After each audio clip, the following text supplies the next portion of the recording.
फर्ज से मतलब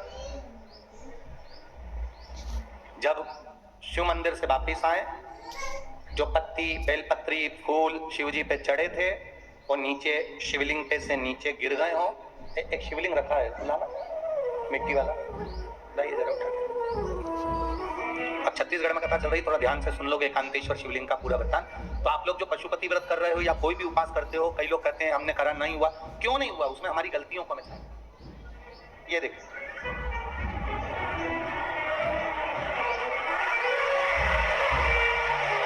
अब जैसे ये शिवलिंग रखा है, आपने जल चढ़ाया, अब जल आप यहां से चढ़ा रहे हो तो धीरे धीरे धीरे धीरे चढ़ाएं जिससे छींटे बाहर ना, यहां तक छींटे रहे ना जलाधारी तक चलेगा, बाहर ना।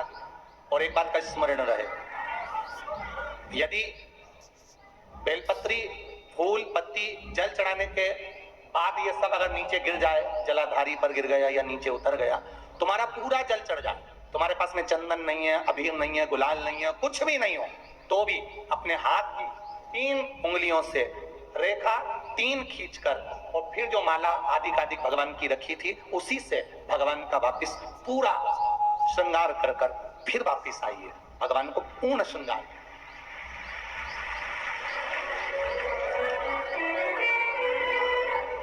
भगवान का पूर्ण श्रृंगार कर कर आइए। कई लोग जल चढ़ाने के बाद में भगवान का जो फूल पत्ती नीचे रखी रहती है, आप, हम ये नहीं कह रहे कि आप अपने घर से लेकर जाओ, आपके पास में कुछ नहीं, एक लोटा जल चढ़ाओ, जल चढ़ाया, जो फूल पत्ती नीचे रखी हुई है उसी को उठाकर उसको रखकर उसी फूल से भगवान का खूब सुंदर भगवान का कर कर फिर आइए। क्यों? शिव का जब हम श्रृंगार कर कर आते हैं, माता पार्वती जी ने देवाधिदेव महादेव का श्रृंगार किया है, आप लोगों के स्मरण में होगा।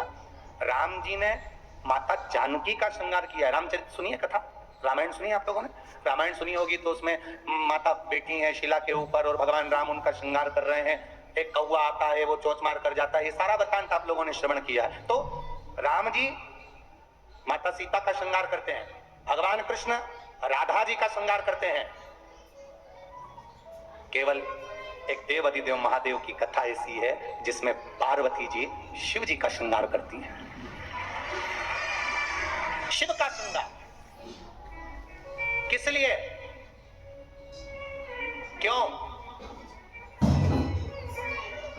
कहा जल चढ़ाने के बाद वहीं पर पड़ी हुई पत्ती से, फूल से, जो चढ़े हुए फूल हैं, चढ़ी हुई पत्ती है, चढ़ा हुआ निर्माल्य है, जो भी शिव जी का है, उसी को धोकर वापिस भगवान का श्रृंगार कर कर आना चाहिए। किस लिए? कि हे भोलेनाथ, जब मैं इस संसार सागर से जाऊं, अखंड सुहाग लेकर पूरी श्रृंगार कर कर इस धाम से जाऊं, ऐसी कृपा।